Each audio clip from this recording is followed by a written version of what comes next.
Hi, Arina. Hi Hello. Aditi, Thank you. Thank you so much for joining us. thank you Really for excited having me. about this. Very excited about the session. We all are really looking forward to some great tips from you. So, hi, hello, everyone. And today is the 5th of June, which is World Environment Day. So, first of all, thank you so much for joining us and happy World Environment Day to all of you all. I'm sure we all have a lot of love for nature and, want to do our best for it. And today is the day when we can actually talk about going sustainable. A lot of us want to do so many things. We keep asking a lot of people about, a lot of environmentalists, how can I contribute? What can I do? The numbers, if you really go to by it, all the statistics are very mind-boggling, and this new term called eco-anxiety. So as someone who is also involved in this, field, I just say that Hmm. you don't really look at all those numbers. Just start with yourself. Start with what you can do at your home level, Right. at your own levels. So right now, I think the best way to start in your own home, in your own kitchen, where the kitchen is where your heart is, Yeah, where yeah. the heart of the home is. And to help us with this, we have a very special guest with us. I'd really like to introduce our guest, Miss Arina Sajde. She is a chef with a difference. She's a chef who's actually specialized in sustainable and health-focused cooking. So this is a very different niche altogether, which is a very great thing that we have something like this today. And Miss Arena goes around, and helping restaurants become very sustainable. She also holds a lot of workshops all around the country on how to reduce food wastage. So first of all, Arena, thank you so much for joining us. And I'd really like to Thank you ask for having me. I'd like to ask you about your field, a little bit about your field, this whole field of, reducing food wastage at restaurants and focusing on sustainable cooking. So, can you Right, tell us right, about it? Like, it's something which is really upcoming. What inspired you to, become a chef of this nature? right. So I think I was always brought up like that with, learning how to less waste less in the kitchen, especially with mom cooking firsthand and, learning from her since I was a kid. It was just a very normal habit for me. And so it never struck me that, this is something that people don't do or that people need to be reminded of till I actually became a chef and I saw how much wastage that occurs in restaurant kitchens or even at home. Because most of the time, actually, it's not that people don't care. A lot of times, it's just a lack of knowledge or that people don't know what they can do with it because everybody's just been taught, okay, this is the discarded portion of a fruit or a vegetable or something, and just let it go. So if you call something trash from day one, or if it's introduced to you as trash, then you're obviously not going to know what to do with it. And so I think it's been almost about 5, 6 years or more around the world that people have now become more conscious in home kitchens as well as commercial kitchens that food waste does contribute a lot to the environment and the damage that we do to the environment. So I think, and when I started doing research for all of this, I've been, working towards sustainable cooking for about 3 or 4 years now. Uh, I think about overall 33% of the food waste that occurs around the world is just scraps and, you know, odd bits of fruits and veggies coming from restaurants, homes, wherever. And it's not difficult at all to learn how to put them back into your kitchen or The back Okay. into use it Yes. anywhere in the house. It's just a Yeah. matter of being conscious and like taking a step back for a second, like look at something before you toss it in the bin and just think, what can I do with it? Even if I can't cook with it, if you're not sure where your produce is coming from, or you don't have the bandwidth to cook something with it, or you don't have the knowledge, but there are a lot of different ways you can use. So, and even with the health focused angle of food, I think it's more of a personal journey because most 90s kids, I grew up eating junk food like Okay. nobody's business. And as I started, Absolutely. yeah, so as I started So, cooking more and understanding what actually goes into the food and looking at my health and my family history So was with, this a course that you other, did? Is this something that you developed in your own, or is there some sort of mm, course, no, something that you it's got just something, it's been more of self research and, this trial and error, trying out Sure. recipes, reading, like a lot of self Okay, studying, things like that. that's really good. But yeah, and I did like like a chef training program in the States a few years ago, which was completely Okay. health focused, where instead of teaching us techniques or based on cuisines and stuff, it was more about the health angle of food overall and how to Oh, that's convert great. That's really amazing. conventional recipes, how to convert conventional recipes into a healthier version. So you don't have to necessarily stop eating certain foods, but just the way you cook them can make the difference, change the cooking Difference. Yeah. method or change That's one very or two interesting. ingredients. that Yeah, you that's a use, very good. and it can Like make which we big can maybe difference. come back to later about how cooking, Yeah, your cooking technique can actually save on energy and different, aspects of like right, food right, waste. right. So I basically I want to know, Arina, when you talk about food and sustainability and wastage, like I mean there are some stats which say that one third of the food which is produced in the whole world is ultimately like thrown into the bin when it's perfectly like good food. Right. Whereas there are some more than 800 million people who don't have enough food on their plates. I mean, they're actually like starving. So, when it comes to like food wastage, can you throw some light on, what exactly is happening world over? Why is there so much of food wastage, and how is, I mean, the whole imbalance of food? I think one of the biggest reasons for food waste is the fact that we're spoiled for choice and the fact that we have so much Yes, access to such a wide variety of food in terms of quantity as well as in terms of different things. And travel has made, technology and travel has made that much easier because I could be sitting in Bombay and I can get one single vanilla pod from the other end of the world somewhere.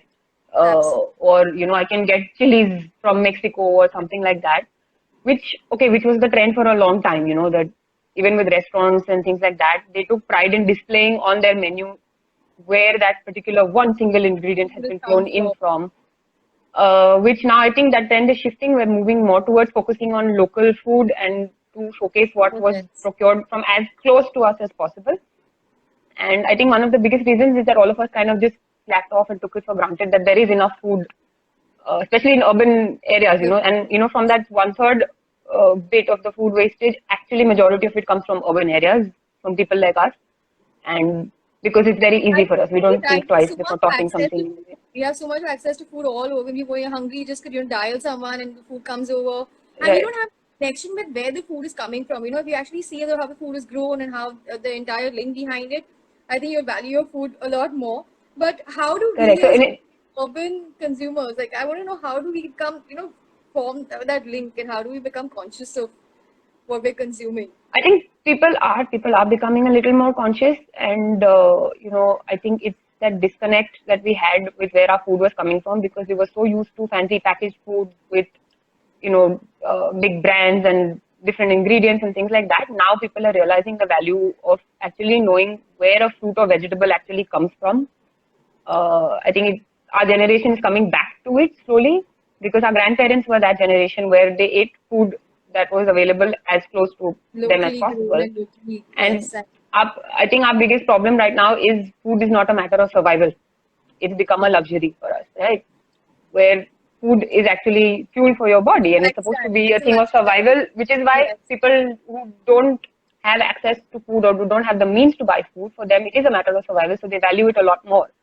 So they won't, toss something just because they don't like it. And I think all of us at one point have done it in life where if we've gone to a restaurant and we've ordered something we don't like, we just literally let it go. Nobody thinks twice before like, okay, I've ordered it, I don't like it, but just let me finish it. But we've actually let it go a lot of times, and I'm sure I'm guilty of doing that too at a younger age, Yes. 100%. But I so there's nothing else to it. You have to learn how to just become conscious about what you're eating, how you're cooking, and how you're throwing trash away. So you just have to think about it. That's literally it. Yes, absolutely. So, can you tell us then about how we can be a conscious? One more thing is about how you really can go and shop for whatever you want. You go to Nature's Basket, you can put up, any number of things in your basket, and you come home, you put it in the fridge, and then after a couple of days, you even forget that it's in the fridge. But in this whole Right. era of Right. smart fridges and larger fridges, and people are on the go all the Yeah. time, so you forget about it. After a few days, you open your fridge, and you see those cherries are spoiled, which have probably come from New Zealand or something like that. So there's so much of Right. wastage over there. So how do you become conscious first of all of buying things when you go out? Hmm. I think one of the biggest things is buy what you need and not buy what you want. Okay. So, and one of the rules that I've learned how to follow is never go to a fancy supermarket when you're hungry, because then the impulse buys. It's true, right? Like, and because that's when the impulse buys happen. That's when the impulse buys happen, and supermarkets are actually designed for impulse buys. If you notice, all the Tempting fresh you, fruits, yes. veggies is always right at the end and right at the back of the supermarket. So people who are lazy or in a hurry will think once before going right at the back to find that particular vegetable or fruit. But in the middle aisles that are right in front of their eyes, as soon as they enter the supermarket, is where all the chips, the biscuits, the fancy condiments, everything that's not good for us is actually kept visible and right in front. So all you have to do is stretch your hand out and put it in your basket. And yeah, I think something that everybody needs to follow is don't go to buy food and don't go food and grocery shopping when you're in a hurry, and don't go when you're hungry, because that's when all your cravings come up and you're like, ooh, this, ooh, that, this is what I want to eat. And I feel, again, buy what you need. And in terms of exotic or expensive ingredients that you want to use, biggest rule is, a lot of times we see all these fancy recipes and things like that, and it calls for one obscure weird ingredient that you will go hunt for. You'll probably use it that one time because you're so excited, and then it's gone. Always, when you buy something new, no matter how expensive it is, buy it, it's fine. But think of more than 3 recipes that you can use it in. And that's how you will end up actually using it. It's something that you have to be conscious about. If you think it's a one recipe ingredient, just put it back. It's okay. It's so easy with cooking and the internet these days. You will 100% find a substitute for it, and a local cheaper substitute. Exactly, you find a local substitute for it. Things which, I mean, you go through all these recipes Nigella makes now, you don't really find the recipes here, and I'm sure you can. Yeah. So you can. I mean, and another thing about being sustainable, I feel, is that then there are a lot of condiments, a lot of things that are actually super easy to make at home. So, and because you're taking the time out to make them, you'll end up making smaller quantities, and you'll use them up fresh, as opposed to buying a big jar or something from a store. Take tahina, for example, which is literally just sesame paste. A jar of tahina in the market will cost above, I think, in the 200 plus range. Yes. Whereas at home, it's sesame seeds and oil and your blender, like 3 things, and maybe salt. That's all you need. And yeah, that's literally it. You crush the sesame seeds with oil and salt, and that's tahina for you. So simple, small things like that. Just people need to just learn how to eat cleaner, eat better, and just really just be conscious. Yeah, so can you help us with like more sustainable choices? Like cooking wise, and how to reduce your food or wastage when you are in the kitchen. How to make these smart choices to kind of ensure that we don't throw away more food, and everything is like whatever is like in your house is consumed properly. Right. So again, when you start cooking, just look at the veggie or the fruit that you're using, and just think, how much do you need to process it? How much do you need to peel? How much do you need to discard? How much do you need to trim from it? And if it's not required, then don't do it. Take potatoes, for example. Most recipes that you use potatoes in can actually have the skin on, except for maybe if you're, from an Indian perspective, if you're making like aloo paratha or aloo tikki or something, that's when you need to peel and boil the potatoes to mash them. But if you're making things like aloo ki sabzi, or you're making roasted potatoes, or even fries or anything, just keep the skin on, and it's fiber. We're losing what people don't understand as in the skin, peel, the stems and stalks.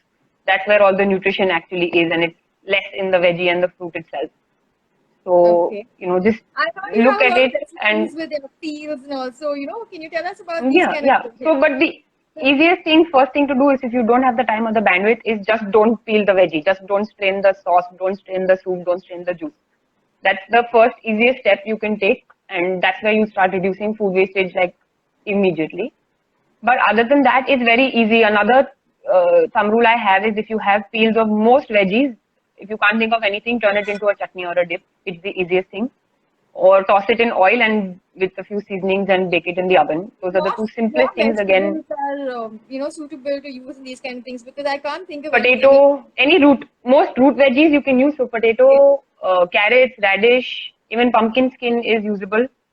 Toss it in oil, salt, pepper, any other seasoning that you like, and bake it off in the oven till it's crisp. Other things like karela, parval, any gourds, any snake gourds, anything of that sort, the peel is used very easily in chutneys. Even dudhi, you can make koftas out of the skin of dudhi and put in like a curry. You know how you make like a curry pakoda or something? You make pakoda out of the chilka of the dudhi and use that in your curries. Yes, so it's literally just that.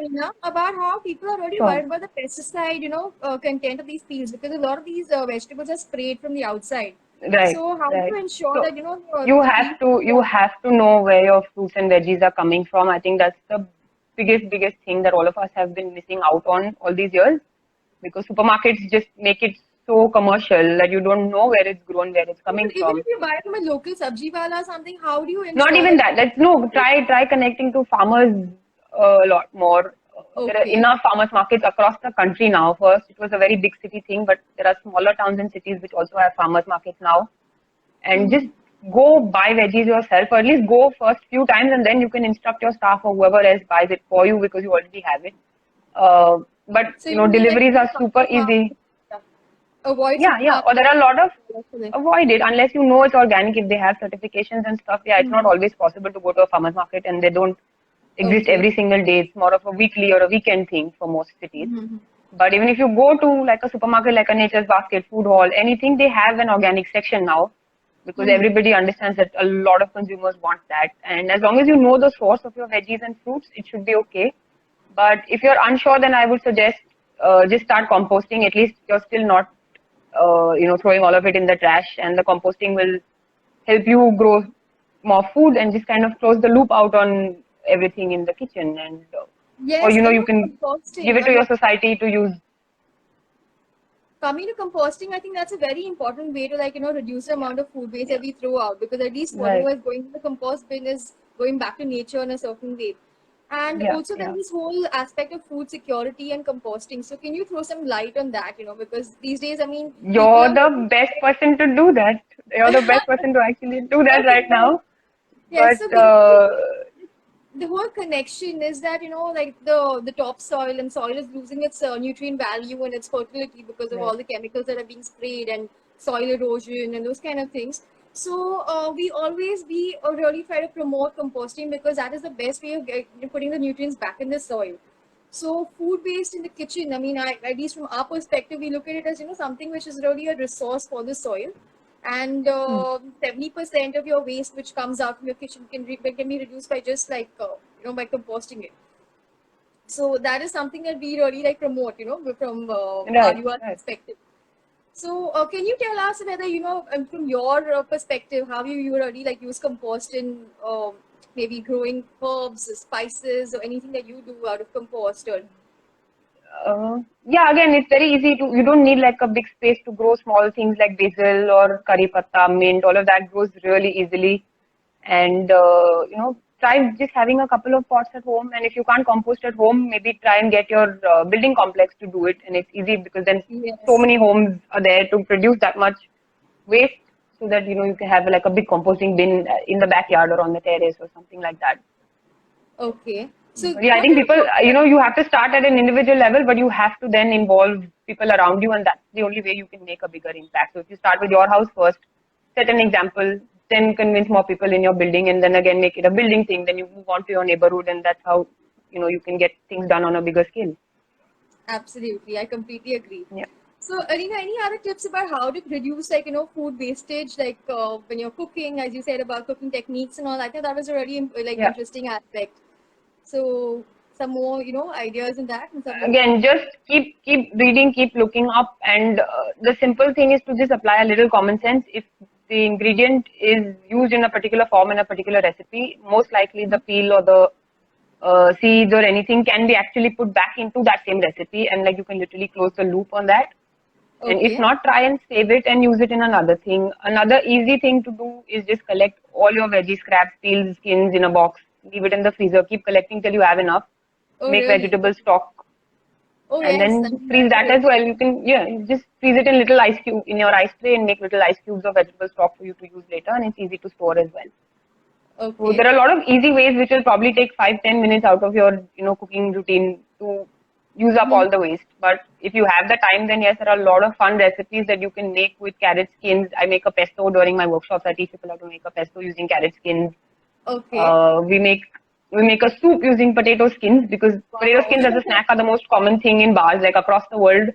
Yes, yes. Bars introduce potato skins on their menu from a Everyone cost loves it. perspective, right? Because they go through so many potatoes and the skins were going waste across the world, and they did it from a cost perspective, which is fine. Whatever gets the job done. If that's helping reduce food waste, by all means do it.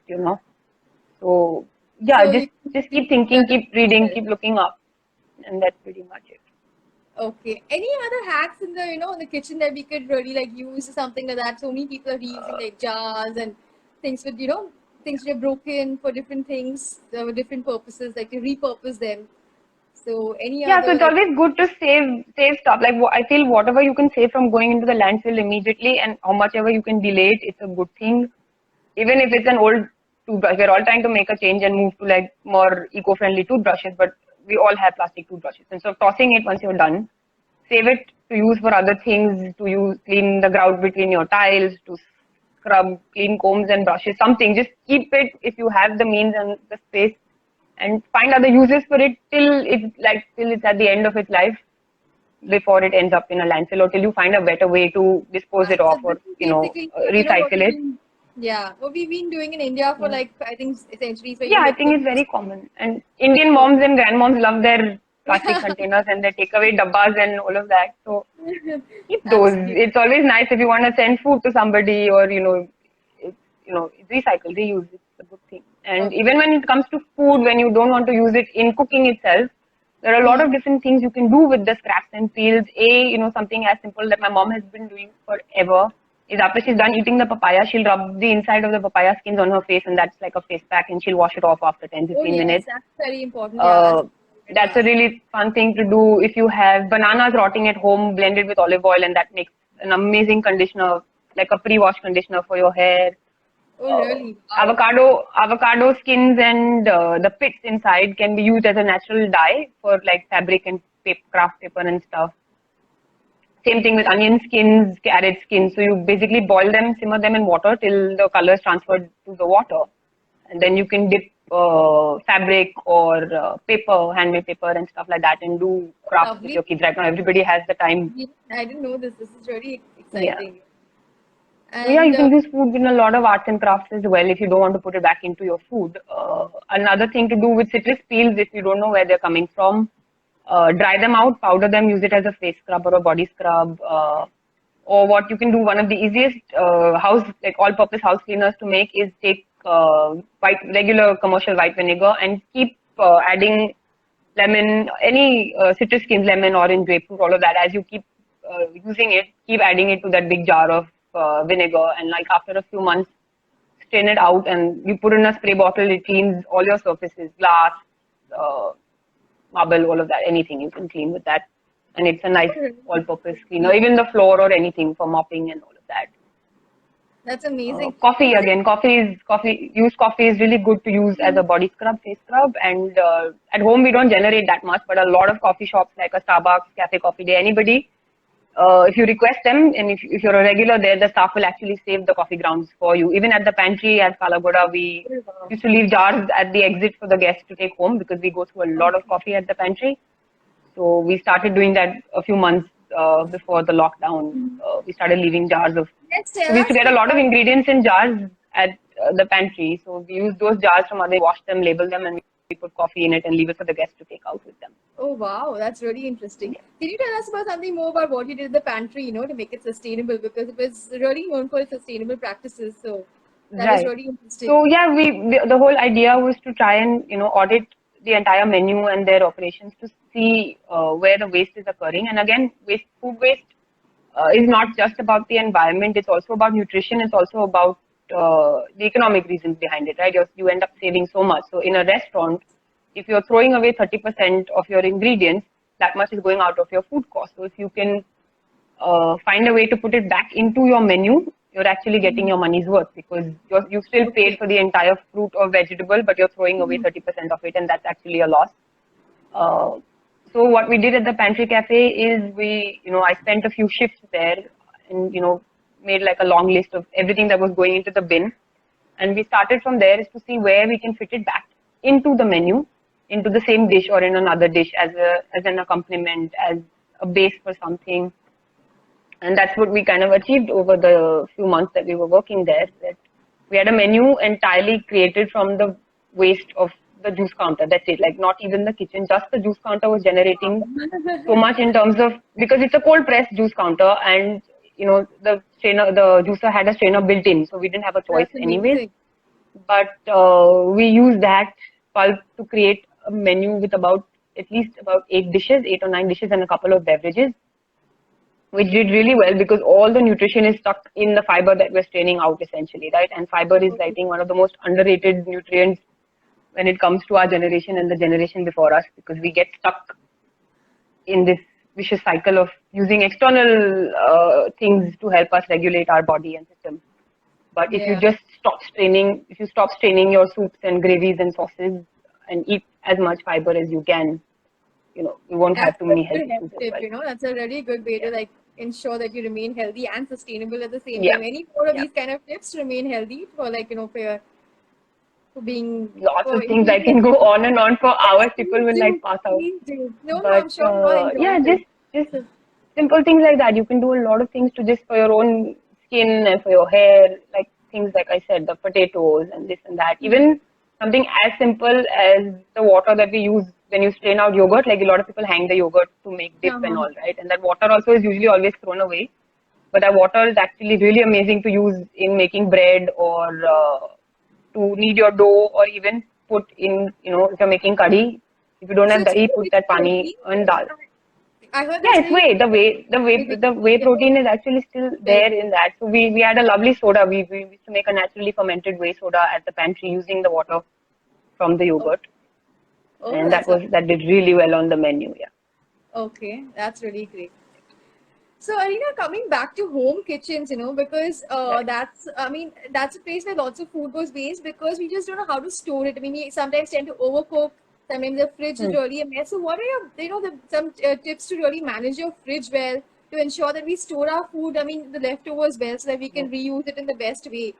I think this is something I'm which is still struggling. I still struggle with that, but okay. even I'm this happy this to ask you uh, what we because all do, because I think you just have to, whatever quantity you think that you're making, no, always just like reduce it by a third, and that will actually be fine. Because most of us think that food shouldn't be it's less some, when you're sitting to eat as a family or something. So always just I'm guilty of that. over time, just try and be conscious. If you know you have X number of people in your family, and you know how many rotis each person eats, then you just make that many rotis or get your rice. So my mom has been practicing that. So we avoid having leftovers still possible, because now we've got our quantities completely set in the house for when it's just the family, where we know, okay, this person eats this many rotis, so you know that this is the atta that you need to set aside, or this each person eats about this much of rice. So we've got like a tablespoon or a cup measurement ready, saying, this is what we need when three of us are eating or four of us are eating. So just you have to learn how to put these practices into place uh, on a daily basis, and that's the only way you learn how to reduce waste. And try and find ways, even if you have leftover food, it's fine. Find ways to repurpose it, put it in another form if you're bored of eating the same thing again. But Can you yeah, give us you some just have to learn ideas? trial Like and error. That's all. Yeah. Dal, if leftover you have dal left over and if you have dal left over and you don't want to eat dal chawal again the next day, instead of water, use the dal to knead the atta and make parathas or yeah, something out of that. yeah, If you that's a have good pav bhaji at home and you don't want to eat pav bhaji again, you dry out the bhaji in a wok, like cook it, dry it out so it looks like a potato mash, and then you stuff that into a sandwich or, again, roti atta and make parathas out of it. Yeah, if you have anything, just make a chutney to go with your food. That's the simplest thing you can do. Any chilka that you have left, if you're making karele ka sabzi and you have karele ka chilka, make a chutney for you to eat on the side, or make a chutney to eat in the next meal with your rice and dal and things like that. Same thing with parwal. But okay. yeah, That's that's it. Just think of how you can use it and where you can use it. You have to just take a step back and before you toss it in the bin. That's literally the trick to this. There's no rocket science behind it. okay. That's great. So, Arina, how do you feel Indian, kitchens really fare vis-a-vis like Indian cooking ways and techniques vis-a-vis the Western ways? Like, do we really consume more food in a more sustainable way, or is it is our wastage a little less, or Yeah, it like is. how It is is it? because I think Indian recipes, and because I've realized a lot of developing countries, whether it's India, Africa, South America, while I was doing my research, these are the Asian countries where they countries? had food issues, right? So since generations, the recipes were created only in such a way where they used everything up, you know. Oh yes. Because wasting was never an option for our grandparents, the generations before that. It was literally never an Mm-hmm. option. They had to use up Make the whatever limited stuff they had to get the most out of their food. So, and it's with the modernization and all of that, is that our generation has forgotten to do all of that because they're in such a hurry all the time to get done with work, or our staff is doing most of the cooking. So nobody's going to. So you have to be aware, be mindful of how you're cooking, what you're throwing away, what you're keeping. It's just Yeah, that. absolutely. So in a way, you just have to go back to like the roots and not just go and Go back, ordering yeah. stuff. Just look back. Try and ask your moms, ask your grandmoms how they use things, The how they cook. recipe. You'll really see a big difference. Yeah, and because a lot of cuisines, and the saddest thing is with the food industry, when all of us, whoever goes to culinary school will tell you, like any trained chef will tell you, how much food wastage occurs only because we're trained to cut a vegetable in a perfect way, when we're taught knife skills. And for, Japanese cuisine, French cuisine, all of that, the classical way of cooking or the training is that, your knife skills are the most important there. And for that, half your trimmings and like most of that goes waste there because they want the perfect cut of carrot, they want the perfect cut of potato for a specific recipe. So all the ends and bits and all are like always tossed away. And as I've worked in the industry and grown up cooking, all of that, I realized that that's not the way, that's not the approach, because that's usually our ABC when we're taught in culinary school. Knife skills are literally our ABC, and that's where the wastage actually begins, because you have to Of toss course. away everything that's left on the side because it's not a perfect round circle, it's not a perfect slice, things like that. And fruits and vegetables are not meant to be perfect. It's Absolutely. the agricultural revolution and the whole concept of standardization has brought it to that. Fruits, vegetables are supposed to be imperfect. That's why you know that they've been grown well organically without any modifications, without any pesticides, without anything. They should be different sizes. They should be in different colors. And hopefully, thankfully, a lot of young farmers are coming back to that. Where I think most people who are younger than us at this point will not know that tomatoes are not supposed to be just red. They come in so many different colors. Carrots were never orange. They Oh, were really? purple. You get purple carrots, you get red carrots, you get white carrots, you get yellow carrots. Tomatoes, you get green, black, purple, striped, Oh, wow. I pink, didn't know red, that orange. either. Cauliflower is not supposed to be just white. You get purple cauliflower, you get orange cauliflower, and these are all natural versions of it. No hybrid, no GMOs, nothing. Wow. So, we need to come back to that. Even rice, just everybody was so stuck on white rice and basmati at one point, but rice has more than like 2,000 varieties of that I can, Yes, at I least know that that about I rice. know of. Has a lot of Right, and ingredients. so I think another simple thing that you need to remember when it comes to food wastage before you even start cooking, before peeling anything, is that buy the imperfect veggies from the supermarket, because if they're not bought, they end up in the dustbin. So a little crooked carrot, a little brown spot on an onion, it won't kill you. Just scrape it off or cut it off when you bring it home and cook it. Or if it's a little, you know, wobbly, off-looking thing, just buy it. It's still going to taste the same, and you're anyways going to cut it up into smaller pieces, so nobody will ever know that it was a bad-looking carrot or a bad-looking tomato. That's a really good So, tip. or you're Yeah. going to mash it, puree it, something. You're going to process it anyways. So don't look at vegetables and toss them away because they don't look nice. Doesn't have to look And perfect. that's where the food waste actually begins. Look for imperfection in your food. That's what makes it better Really for your makes health, sense. and that's what is good for you. Okay, Arina, thank you so much. It's been Thank wonderful you having so much for having me. any last message for our viewers for World Environment Day and food and sustainability, That's anything it. that And you I think not just the kitchen, start being a little more conscious and sustainable in other practices in your daily life, Yes. whether it's buying only what you need. Yeah, simple things like use. I think now I know. Normally, I keep telling people that they should try and use public transport more, which is not possible right now. Uh, but yeah, even when it comes to simple things at home, use things that are more natural, less chemical laden things, less preservatives in your food. And it's not only, and because sustainability doesn't just mean for the environment, Hmm. sustainability has to mean for yourself, for your body, for your health. So if you want to sustain longer, think 20 times before you put something in your body. It's as simple as that. And even like use less water till possible. If you're, another thing that we practice at home, which again you just have to be conscious of, is when we wash our fruits and veggies in water, we normally just throw that water away, but use that water to water your plants. So you're not taking fresh water to water your plants. It's really tiny, but it strikes people later like, oh yeah, I can actually do that. Everybody knows that you're supposed to do that. But that's like, literally these small things slip by us, and you just have to keep reminding yourself. It's an everyday task. It's not a switch that you can flip or just, do one day. You have to keep Exactly. reminding yourself and everybody around you to be conscious. Switch to bucket baths instead of showers. I know my friends, everybody like is Oh, annoyed of it's me keep, a tough one. constantly telling them that, but it makes a difference. It does make a difference. Yeah, Every little bit makes it a makes a difference, big and I difference. think it's Yeah. it's something which we just have to make a part of our lives Yeah, throughout the year. and you have to then increase the radius of your impact. If you just keep it to yourself, from yourself, you have to make your family understand, make them change, your friends, their friends, and that's the only way that it will become a bigger thing across the world. Absolutely. So thank you so much everyone for joining Thank us. you It's so been a much for great having me. Thanks, Arena. Lovely having Thank you. you, Aditi. Yeah. Bye Bye. bye.